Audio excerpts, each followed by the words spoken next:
so much publicity. It was on the headlines every day. The best-selling book, the miniseries. The television movie Fatal Vision. Millions of people saw Jeffrey MacDonald killing his family. It solidified people's views about the case. The mystery is about what happened in that house. Many, many people have gone back over this. Wandering in that wilderness of conflicting evidence, of mistakes, of errors. When you think it's over with, the story is just beginning. Mark, good morning. Jeff in Las Vegas. Hi, Jeff. Nice to have you here today. Well, premiering on FX is your 5-part documentary series, A Wilderness of Errors, Jeffrey MacDonald, a 50-year-old murder case. What attracted you to this project? Because it already had legendary history.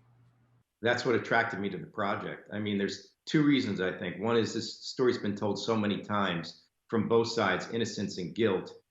I thought maybe we could get a clearer picture of what happened back in 1970. The other thing is I wanted to kind of take a look at how the story had been told and how the storytelling had affected the reality. Now, testimony and stories change over the years, and you started at the beginning on your own. As best you can. I mean, you have to go back in time, right? It's a 50-year-old case. So you try to talk to everybody who's still around who will talk about the case, who had firsthand knowledge of the events, investigators, prosecutors, defense attorneys, any witnesses, people of that nature. And then you also have to read the court record. You know, there's a tremendous court record here. There was an Army hearing. There was a federal murder trial. There's been multiple appeals and an evidentiary hearing in 2012.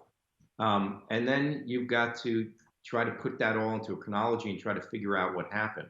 And when you do that, you start to see things in plain sight that people have sort of passed over, and you start to understand the story in a real way. Then you got to go back and start looking at the popular story that's been told, or the sort of story that's been told on television and been written in books, and try to see how that also affected the reality of the story.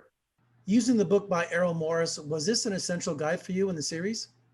Well, he's an inspiration for sure. I mean, you know, the book was the starting place. And, you know, I told Errol in the beginning of this, before I signed on, that, you know, we'd have to go back and do a reinvestigation. We'd have to really look at it. We couldn't do a show like this and not take a real close look at the crime. And I also told him that I wanted to look at the storytellers and be critical or, you know, really analyze what happened with storytelling. So, yeah, it was the starting off point, but I think we went a little different in a different direction at the end of the day. So what did you uncover that surprised you the most that maybe the other authors didn't catch? I think we got closer to understanding Helena Stokely, a woman who back in 1970 was 17 years old and who serially confessed to being in the house the night of the murders. She's certainly the most powerful argument that Jeffrey's innocent. I don't think anybody had ever really looked at her other than to call her the mysterious woman in the floppy hat.